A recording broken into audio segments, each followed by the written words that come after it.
Hi guys, welcome to my YouTube channel Vishnu coaching centre. प्यारे दोस्तों, आज हम लोग कक्षा 10 गणित अध्याय 4 द्विघात समीकरण के प्रश्न को हल करेंगे।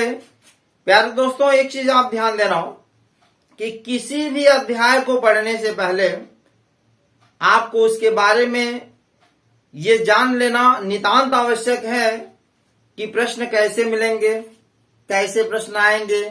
अगर ये सभी आप लोग अच्छे से समझ लेते हैं तो उन किताबों में जो भी क्वेश्चन रहेंगे आप बहुत ही अच्छे से लगा सकते हैं। तो पहले मैं द्विघात समीकरण में कौन कौन से क्वेश्चन से आपका सामना होगा उन सभी प्रश्नों को मैं बता रहा हूं। ध्यान से सुनिएगा, समझिएगा। उसके बाद मैं आप सभी लोगों को प्रश्नावली के सवाल बताऊंगा।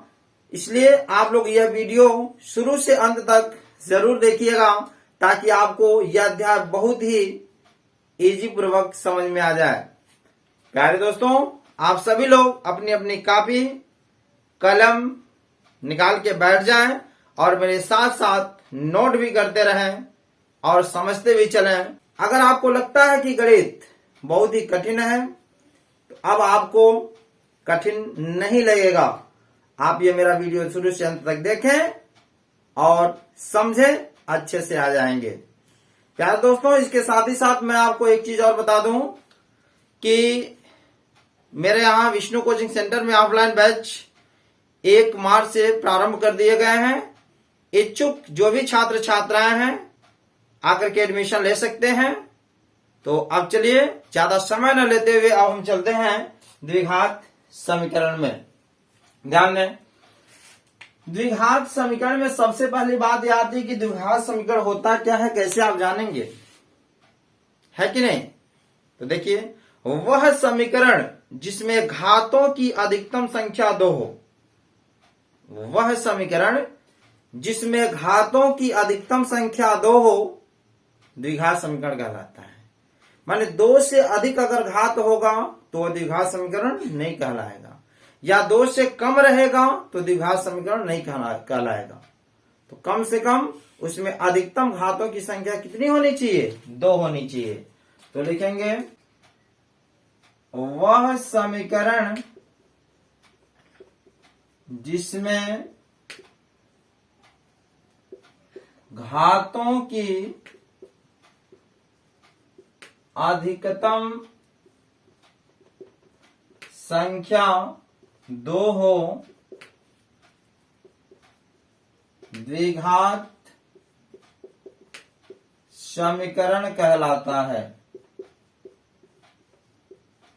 ठीक है दोस्तों, ध्यान दें, वह समीकरण जिसमें घातों की अधिकतम संख्या 2 हो क्या कहलाता है, द्विघात समीकरण कहलाता है।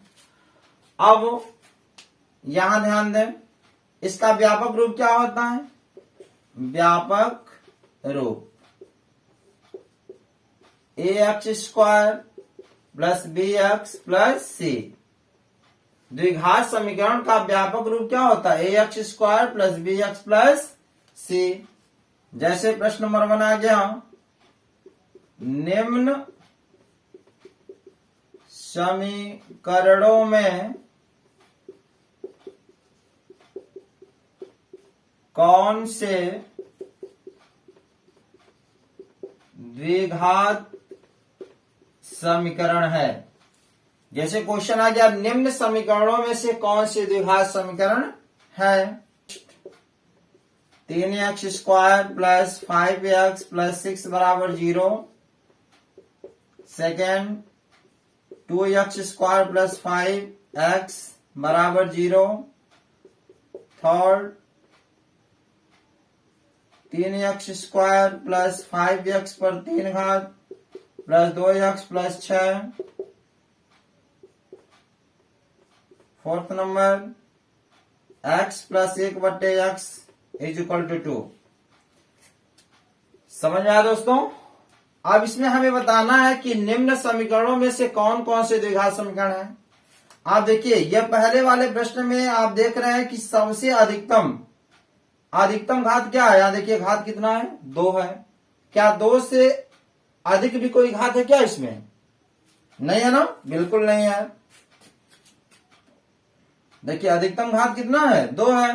तो जब अधिकतम घात 2 है तो ये क्या हो जाएगा? पहला द्विघात समीकरण है। समझ आया दोस्तों? सेकंड में देखिए क्या कह रहा है कि 2x² प्लस 5x बराबर 0। अब इस प्रश्न में भी देखो सबसे अधिक घात कितनी है? 2 है। क्या 2 से भी अधिक घात है? नहीं। तो यह भी क्या हो गया? द्विघात समीकरण है। ठीक है दोस्तों। तीसरे में देखते हैं 3x² प्लस 5x पे 3 प्लस 2x प्लस 6। इसमें देखो 2 घात तो है, दिखाई दे रहा है ना, बिल्कुल सबको भी दिखाई दे रहा है। लेकिन 2 के अलावा यहां अधिकतम घात कितनी है? 3। हमें अधिकतम घात कितना दिखाई देना चाहिए? 2 से अधिक नहीं। और यहां देख रहे हो अधिकतम घात कितना है? 3 है। तो द्विघात होगा? नहीं। तो लिखेंगे द्विघात समीकरण नहीं है। ठीक है दोस्तों। और ये देखिए fourth number, x plus 1/x बराबर 2। अब तो इसको हल करना पड़ेगा। जब भी यहां देखिए x प्लस 1/x बटे में है ना, तो बटे में तो इसको पहले हल करना पड़ेगा। इसको मैं यहां साइड में हल कर लेता हूं। फोर्थ नंबर है ना, क्या है? x प्लस 1/x बराबर 2। यहां ध्यान दें, यह बटे में है। देखो यह बटे है, मतलब ये क्या है? बेचारा एक नंबर जो है ना वो पुल पे चढ़ा हुआ है। किस पे चढ़ा हुआ है? पुल पर। और ये किसी पुल पे नहीं है, इसको भी पुल पे चढ़ा दो ना। कैसे पुल पे चढ़ेगा? बटे 1 कर दो। अब ये भी देखो बटे में आ गया और ये भी बटे में आ गया। ये भी पुल पे चढ़ गया और ये भी पुल पे चढ़ गया। कोई दिक्कत नहीं है कि नहीं? तो 1 और x हुआ और 1 और x का एलसीएम क्या हो गया? x हो गया। समझ में आया दोस्तों? तो जब x एलसीएम हो गया, तीर गुणा करो, x में x का गुणा होगा तो क्या होगा? यहाँ x पे 1 घात है, x पे 1 घात है। x पे कितना घात हुआ? 2। ठीक है। प्लस 1 1 कम 1 बराबर 2। अब यहां देखो बराबर की इधर भी क्या है? बटे में है। देखो पुल पे ये लोग चढ़े हुए हैं ना, जबकि यह ना चढ़ा हुआ है। इसको भी आप चढ़ा दो, बटे क्या कर दो? 1। आप क्या करेंगे? तिर्यक गुणा कर दो। 1 का गुणा इसमें करेंगे तो हो जाएगा x² प्लस 1। 2 में x का गुणा होगा तो क्या होगा? 2x। सबको एक तरफ लेके आओ। x² प्लस 1 या प्लस 2x है, जब इधर आएगा तो क्या होगा? Minus 2x। और जब सब इधर आ गया तो क्या हो गया? बराबर 0। समझ में आया दोस्तों? अब इसमें देखिए घात की अधिकतम संख्या कितनी है? 2 है। यहां घात की अधिकतम संख्या क्या है? 2 है। 2 से अधिक घात नहीं ना है, तो ये क्या हो जाएगा? ये भी द्विघात समीकरण है। समझ में आया? क्यों द्विघात समीकरण है? क्योंकि यहां हल किए हैं इसको, तो हल करने पाया x² प्लस 1 माइनस 2x, यानी घात की अधिकतम संख्या कितनी है? 2 है। इसलिए क्या है? द्विघात समीकरण है। प्यारे दोस्तों, आप लोग पहले इसका स्क्रीनशॉट ले लें, तो फिर पुनः नेक्स्ट अगले क्वेश्चन में चलते हैं। चलिए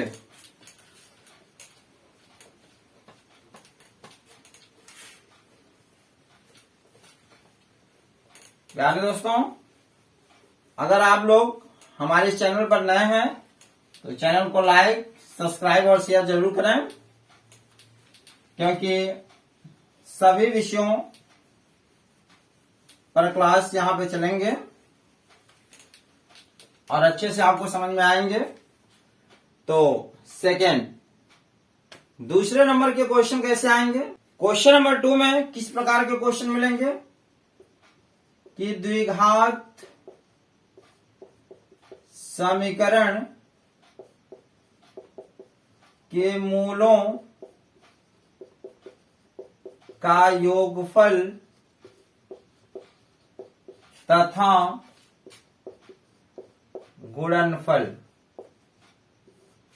द्विघात समीकरण के मूलों का योगफल तथा गुणनफल। दूसरा ऐसे क्वेश्चन बने तो यहां आप सबसे पहले द्विघात समीकरण के मूलों का योगफल और गुणनफल निकालने के लिए कुछ नियम जानना होगा। नियम, ठीक है। नियम नंबर फर्स्ट क्या है? जब भी आपको द्विघात समीकरण के मूलों का योगफल और गुणनफल निकालना रहे तो सबसे पहले हम व्यापक समीकरण ax² + bx + c बराबर 0 से a, b, c का मान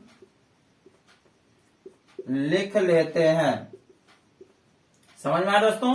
जब भी आपको मूलों का योगफल और गुणनफल निकालना हो तो जो व्यापक समीकरण दिया रहेगा ax² + bx + c बराबर 0, मतलब इस क्रम में जो समीकरण दिया रहेगा उससे हम a, b, c का मान क्या करेंगे? निकाल लेंगे। वही लिखे है ना, व्यापक समीकरण ax² + bx + c बराबर 0 से a, b, c का मान लिख लेते हैं, लिख लेंगे। सेकंड क्या है? जब a, b, c का मान आ जाएगा तो हम लिखेंगे मूलों का योगफल। मूलों का योगफल, मूलों का योगफल को हम कैसे व्यक्त करेंगे? Alpha plus beta. यह अल्फा यानी पहला मूल और बीटा माने दूसरा मूल। तो अल्फा प्लस बीटा यानी मूलों का योगफल बराबर सूत्र होता है -b/a। क्या होता है दोस्तों? -b/a। और थर्ड नंबर पे मूलों का गुणनफल। मूलों का गुणनफल, गुणनफल को किससे व्यक्त करेंगे? Alpha into beta. इसका सूत्र होता है c/a। तो जब भी आपसे यह पूछा जाए कि मूलों का योगफल ज्ञात करें, गुणनफल ज्ञात करें, तो सबसे पहले आप a, b, c का मान निकाल लीजिएगा। योगफल कहेगा तो -b/a कर दीजिएगा और गुणनफल कहेगा तो c/a कर दीजिएगा। ठीक है, गुणनफल करे तो c/a कर दीजिएगा। अब प्रश्न को देखें, प्रश्न कैसे आएंगे? प्रश्न नंबर 1 कि 3x² + 5x + 6 बराबर 0 के मूलों का योगफल तथा गुणनफल ज्ञात करें। ठीक है दोस्तों, ये मान लीजिए प्रश्न दिया और कह रहा है मूलों का योगफल ज्ञात करें और गुणनफल ज्ञात करें। तो यहां लिखे हल। मैंने आपसे क्या बताया? मैंने आपसे ये नहीं बोला a, b, c का मान पहले निकालेंगे। किससे? ax² + bx + c से, इसी समीकरण से। आप एक चीज ध्यान देना, जो x² के बगल में रहेगा वो a होगा। देखो है कि नहीं? तो यानी a बराबर कितना हो गया? 3 हो गया। कामा जो x के बगल में होगा वह क्या होगा? b होगा। ये ध्यान देना, जो x² के बगल में होगा a होगा, जो x के बगल में लिखा रहेगा वो क्या होगा? b होगा। तो b बराबर क्या हो गया? 5। और इसके अलावा जो बचा वो c हो जाएगा। c बराबर क्या हो गया? 6। बताओ, यहां तक मान लिखने में किसी को कोई डाउट नहीं होना चाहिए। हमसे क्या पूछ रहा है? योगफल और गुणनफल।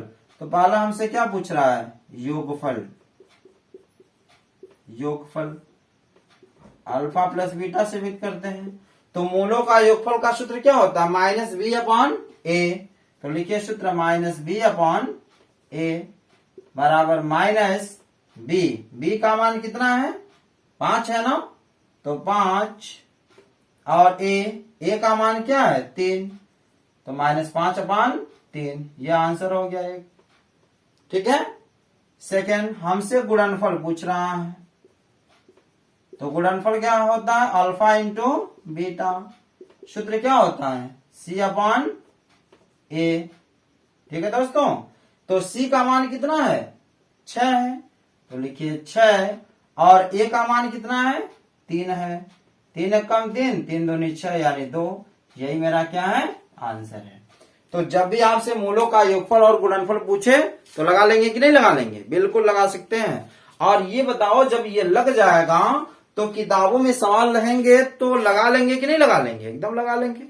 तो सबसे पहले मूलों का योगफल और गुणनफल अच्छे से आप लोग समझ लें, इसका स्क्रीनशॉट ले लें। तो पुनः आगे मैं क्वेश्चन पे चलूं। अब तीसरे प्रकार के क्वेश्चन कैसे आएंगे? अब तीसरे प्रकार के जो क्वेश्चन आएंगे, एक चीज ध्यान देना दोस्तों, पहले हमको सूत्र का याद करना नितांत आवश्यक है। कुछ सूत्र है जो आपको अच्छे से आप इसको नोट कर लें ताकि क्वेश्चन वो अच्छे से आपको समझ में आ जाए। जैसे alpha square plus beta square, इसका सूत्र क्या होता है? इसका सूत्र होता है अल्फा प्लस बीटा का whole square minus 2 alpha into beta. समझ में आया? तो ये सूत्र आप पहले याद कर लेंगे। सेकेंड क्या है? Alpha cube plus beta cube बराबर सूत्र याद होना चाहिए अल्फा प्लस बीटा का whole cube minus 3 alpha into beta bracket में अल्फा प्लस बीटा। ये दोनों सूत्र जब याद होंगे तो क्वेश्चन नंबर 3 किस प्रकार से बनेंगे, कैसे क्वेश्चन हल करेंगे, आपको समझ में आ जाएंगे। ठीक है, तो क्वेश्चन नंबर फर्स्ट देखें कैसे क्वेश्चन पूछेगा कि यदि समीकरण 2x square plus 4x plus 6 बराबर 0 के मूल अल्फा तथा बीटा हो तो निम्न के मान ज्ञात करें। ठीक है, A alpha plus alpha square plus beta square, B 1/, alpha plus 1/, beta, C alpha cube plus beta cube. देखिए क्वेश्चन एक है, 3 इसमें पूछ दिया गया। ऐसे भी क्वेश्चन आते हैं, ठीक है, और बोर्ड में भी आते हैं, तो अच्छे से ध्यान दें। तो ये सब जानते रहेंगे तभी तो सवाल लगा पाएंगे आप। तो आपको ये बताया गया है, यहां हल लिखें। समीकरण क्या दिया है? 2x square plus 4x plus 6 बराबर 0। ठीक है दोस्तों, हमसे alpha square plus beta square का मान पूछ रहा है। तो ये बताइए alpha square plus beta square का सूत्र क्या होता है? अल्फा प्लस बीटा का whole square minus 2 alpha into beta. इसका मतलब हमको अल्फा प्लस बीटा को क्या कहते हैं? मूलों का योगफल। और अल्फा इंटू बीटा को क्या कहते हैं? मूलों का गुणनफल। इसका मतलब हमको योगफल भी निकालना है और गुणनफल भी निकालना है। तो इसको निकालने के लिए मैं कुछ नियम बताया था कि सबसे पहले ए का मान निकालेंगे, बी का मान निकालेंगे और सी का मान निकालेंगे। तो जो x स्क्वायर के बगल में रहेगा वो क्या होगा? ए होगा, यानी ए बराबर 2। बी बराबर क्या होगा? जो x के बगल में है क्या है? 4। और सी बराबर जो बचा है क्या हो गया? 6। तो सबसे पहले आप क्या निकाल लो? Alpha plus beta. सूत्र क्या होता है? माइनस बी अपॉन ए। तो माइनस बी का मान कितना है? 4 और ए का मान कितना है? 2। 2 दूनी 4, यानी आ गया -2। समझ में आया दोस्तों? और अल्फा इंटू बीटा का मान निकाल लो, क्या होता है? सी अपॉन ए। तो सी का मान कितना है? 6 और ए का मान कितना है? 2। 2 तिया 6। समझ में आया? यानी अल्फा प्लस बीटा का जो मान है वह हमारा आ गया -2 और अल्फा इंटू बीटा का मान हमारा कितना आ गया? 3 आ गया। समझ में आया? अब यहां हल कर लो। ए पहला कर रहा है ना, पहला हमसे क्या कर रहा है? Alpha square plus beta square, इसी का मान कर रहा है ना। बोलो, तो जब ये सूत्र आपको याद होगा तभी तो ये हल कर पाएंगे। तो सूत्र क्या होता है? अल्फा प्लस बीटा का whole square minus 2 alpha into beta. बताओ, तो मान रख लो अल्फा प्लस बीटा का मान कितना आया है? -2। तो यहां आप लिखो -2 का वर्ग है ना, तो वर्ग और -2 गुणे alpha into beta. Alpha into beta का मान कितना है? 3। तो यहां क्या लिखेंगे? 3।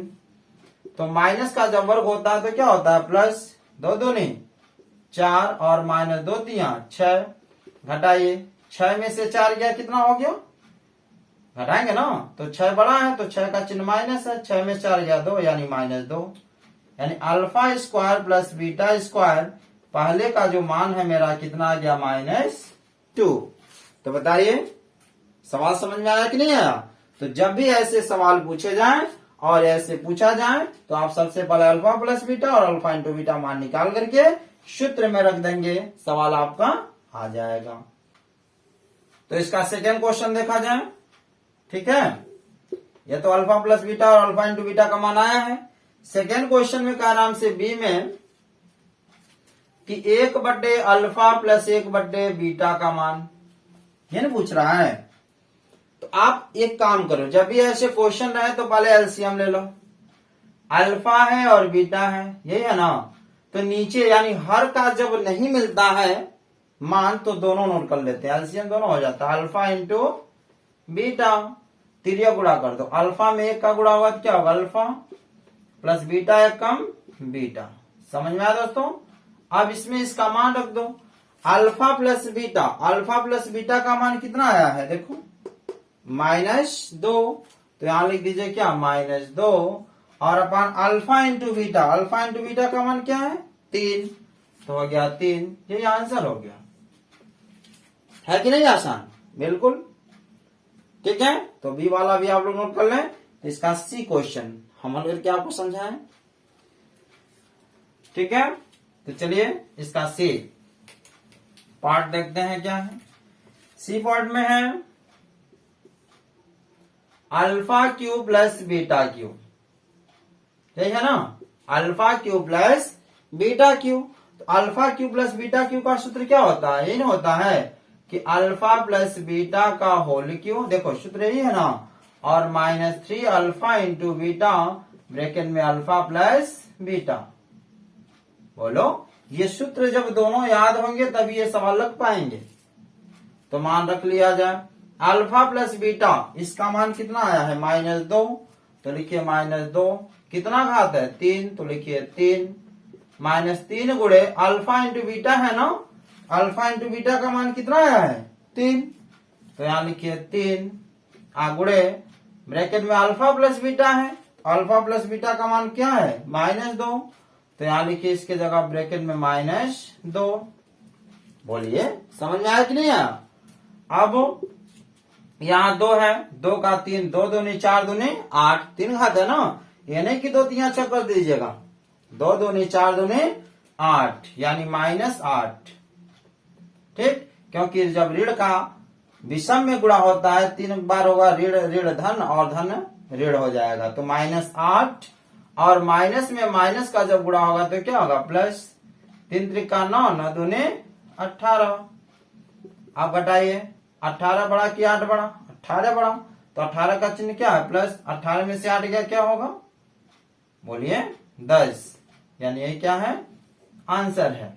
तो प्यारे दोस्तों इसको अच्छे से नोट कर लें। तो पुनः यानी कल इसके आगे मैं पढ़ाऊंगा, अच्छे से इसका नोट्स बना ले। और अगर ये आपको सभी सवाल समझ में आ गए तो किताब के सभी सवाल आप लगा सकते हो और बोर्ड एग्जामिनेशन में तो छाप के आओगे, कोई दिक्कतें नहीं होंगी।